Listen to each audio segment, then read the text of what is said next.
pada waktu mediasi di Pengadilan Negeri Jakarta Selatan. Jadi oleh karena eh, mereka sebagai orang yang berinisiatif untuk melakukan joint meeting dan mereka yang mengundang dan sudah membatalkan undangan mereka terhadap kami, ya tentu kami tidak bisa berbuat apa-apa kecuali tidak akan hadir ya, nggak mungkin hadir lagi dalam pertemuan pada tanggal 11 Juli hari ini. Itu yang membuat pertemuan hari ini itu dibatalkan atau di-cancel oleh mereka. Bang, apa mungkin kemarin terlalu terburu-buru untuk mengajukan gugatan, Bang? Tidak setelah pertemuan aja, Bang. Saya kira nggak ada yang terburu-buru ya. Jadi semua waktu itu kan sudah saya rasa adalah waktu yang tepat ya. Karena sebenarnya sebelum ada joint meeting itu sudah beberapa kali sebelum masalah ini naik menjadi perhatian masyarakat secara luas, kita sudah berulang-ulang melakukan pertemuan yang bersifat tertutup ya antar kuasa hukum, dan memang pembahasannya masih tetap hal yang sama, yaitu mengenai masalah pembagian waktu dengan anak dan hal-hal yang lain gitu loh. Tapi kan masih belum ditanggapin oleh mereka, bahkan mereka keluar dengan preskon terlebih dahulu berbicara tentang adanya kredit macet dan sebagainya. Nah, jadi lama Hmm, setelah itu juga kita menunggu sebenarnya itikat baik untuk ada duduk bersama membahas masalah ini. Makanya saya katakan janganlah kita berbalas pantun, tapi kalau bisa ini diselesaikan di ruang eh, publik, di ruang private gitu loh. Tapi kan masalahnya kan terus berkembang ya, sampai ada kata-kata cong, kata-kata anjing kan begitu. Jadi eh, termasuk dugaan-dugaan adanya eksploitasi anak itu, dan terlanjur sudah terlalu banyak pihak yang memberikan pendapatnya, dan memang dari awal sebenarnya sebelum masalah ini menjadi perhatian kan juga Ruben sudah memiliki suatu keinginan untuk melakukan gugatan hak asuh anak ini.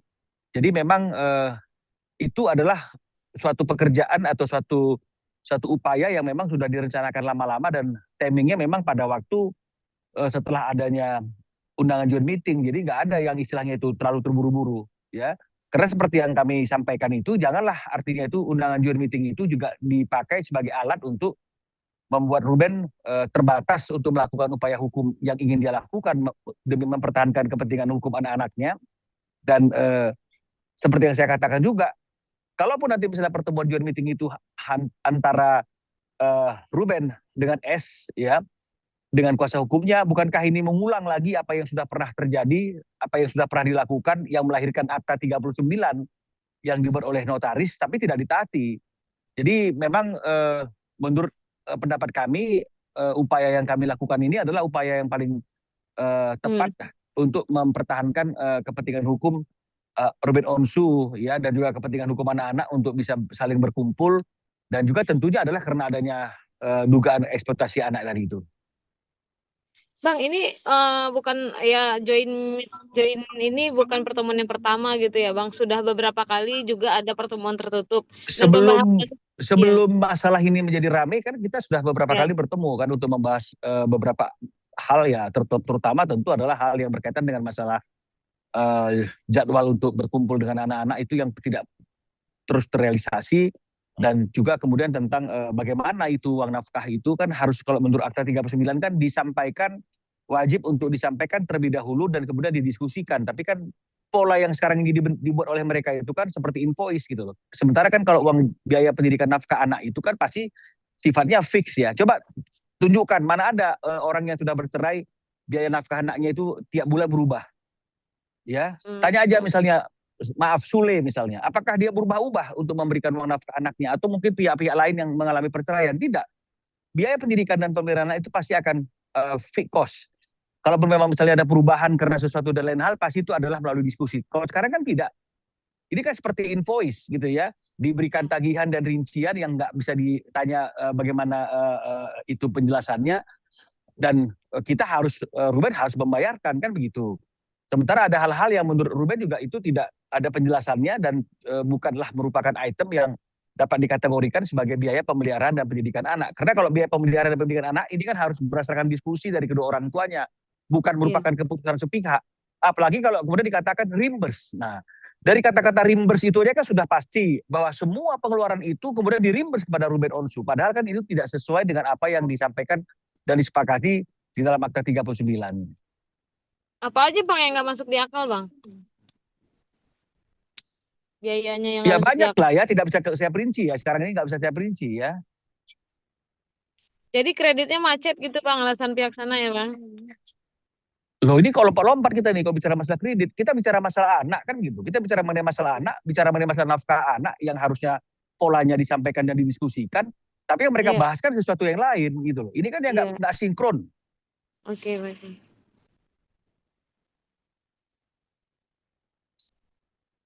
Ada yang lain, Mbak? Mungkin Bang, untuk tanggal 15 sendiri Bang, ada bukti yang sudah dipersiapkan Koruben belum sih Bang untuk sidang Bang? Saya sudah sampaikan ya dalam beberapa kesempatan ya. Hukum acaranya itu sidang pertama itu hanya memeriksa legal standing masing-masing pihak, penggugat, pemohon dan termohon, ya penggugat dan juga tergugat, kan begitu. Dan kalau memang misalnya legal standingnya tidak ada masalah, maka sidangnya itu akan dilanjutkan dengan mediasi. Maka akan ditentukan siapa mediatornya gitu loh. Hakim akan menawarkan mediatornya itu mau dipilih sendiri atau ditentukan oleh majelis hakim.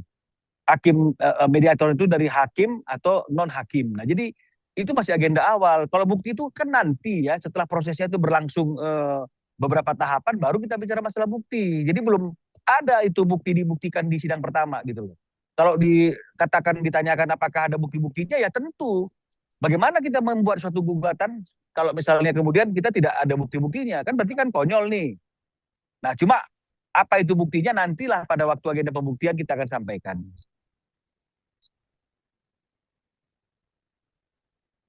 tanggal 15 ya Bang, Bang, sidang mediasi ya Bang. Sidang pertamanya tanggal 15 Juli, sidang pertama ya tanggal 15 Juli. Jadi belum juga mediasi. Ya ini masih sidang awal. Bang, untuk mediasi kan berarti agendanya setelah sidang pertama ya Bang ya. Dari pihak Koruben sendiri mungkin kan ada mediasi di luar Bang, di luar pengadilan mungkin. Buat apa kita mengajukan gugatan kalau misalnya kemudian kita masih berharap ada mediasi di luar pengadilan? Kita ikuti aja joint meeting yang direncanakan pada hari ini tanggal 11 gitu loh. Karena mediasi di luar persidangan itu kan sudah pernah dilakukan dan melahirkan Akta 39. Sekali lagi saya katakan, mediasi di luar persidangan untuk mengatur segala konsekuensi dari akibat perceraian itu sudah pernah dilakukan dan melahirkan yang namanya Akta 39 yang dibuat di hadapan notaris. Tapi kan itu kan tidak pernah direalisasikan. Itu kan tidak pernah dilaksanakan, tidak pernah dijalankan.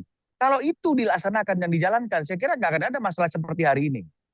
Nah, jadi oleh karena itu, kita juga sudah mengajukan gugatan hak asuh anak, ya nggak apa-apa kan mediasinya itu adalah mediasi yang di bawah pengawasan pengadilan negeri, kan begitu ya, oleh hakim mediator, kan begitu. Jadi mungkin mudah-mudahan ini akan lebih memberikan kesadaran bagi masing-masing pihak untuk melaksanakan apa yang akan menjadi hasil dari putusan atau hasil daripada mediasi tersebut. Berarti menegaskan ya Bang, nggak menutup pintu mediasi di luar Bang. Sepertinya Penegasan ya. kecil kemungkinan, ya. Sepertinya kecil kemungkinan untuk bermediasi di luar pengadilan saat ini, ya. Kenapa? Karena kita sudah pernah mediasi di luar pengadilan, melahirkan Akta 39 yang dibuat oleh notaris. Kalaupun nanti kita melakukan mediasi, pasti poinnya tidak akan jauh berbeda dengan apa yang sudah pernah diatur dalam Akta 39. Jadi oleh karena itu ngapain kita melakukan mediasi lagi untuk sesuatu yang sebenarnya sudah pernah disepakati dan dituangkan dalam suatu akta kesepakatan gitu loh. Jadi sekarang kita lebih bagus melihat bagaimana dinamika persidangan saja. Bang, sidang perdana Mungkin itu kalau di kedua luar pengadilan juga ada kekhawatiran ini ya Bang. Ada kekhawatiran tidak dipatuhi lagi seperti yang sudah-sudah gitu ya Bang. Betul. Kan ini kan masalah niat.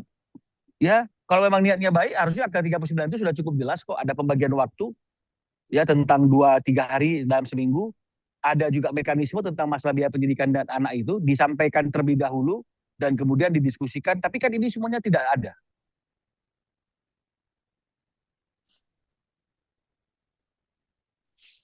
Bang, sidang perdana kedua belah pihak wajib hadir nggak Bang? Atau hanya mediasi aja yang wajib hadir Kuasa Bang? hukumnya, Mbak, ya tidak wajib hadir ya. Kuasa hukumnya cukup dalam sidang pertama ini. Untuk mediasinya Bang, kedua belah pihak wajib hadir juga kah? Cukup kuasa hukum saja? Sebaiknya hadir, tapi artinya ada sesuatu kondisi yang memang ketika prinsipalnya itu tidak bisa hadir juga tidak jadi persoalan. Ya dikuasakan kepada kuasa hukum atau mekanismenya melalui video call ya. Jadi artinya tidak terikat lah, tidak terlalu kaku lah ya. Tapi memang sebaiknya dihadiri oleh para prinsipal. Tapi kalau prinsipal yang berhalangan atau ada sesuatu lain hal yang membuat dia tidak bisa hadir, cukup diwakili oleh kuasa hukum. Atau ya ditanya sikapnya dia melalui video call. Iya, baik Bang. Cukup Bang, ya? Ya. mau update sedikit dong Bang yang kemarin buat laporan ke Komnas Anak ya Bang. Ke KPAI. Mungkin sudah ada jawaban dari KPAI Bang. Belum ada ya. Artinya kita sudah membuat laporan tentang dugaan adanya pelanggaran kan begitu ya. Pelanggaran hak asasi anak ya, eksploitasi ya, dugaan eksploitasi anak dan beberapa hal yang lain ke KPAI.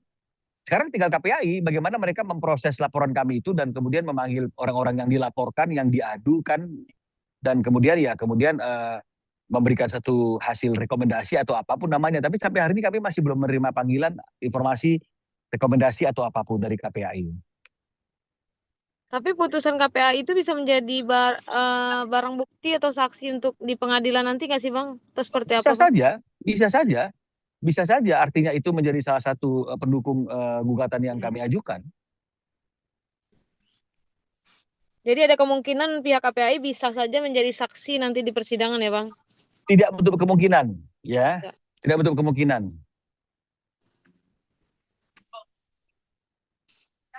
Oke? Baik. Ada lagi teman-teman? Buat sekarang kayaknya sudah cukup aku. Cukup ya? Yang lain mungkin ada?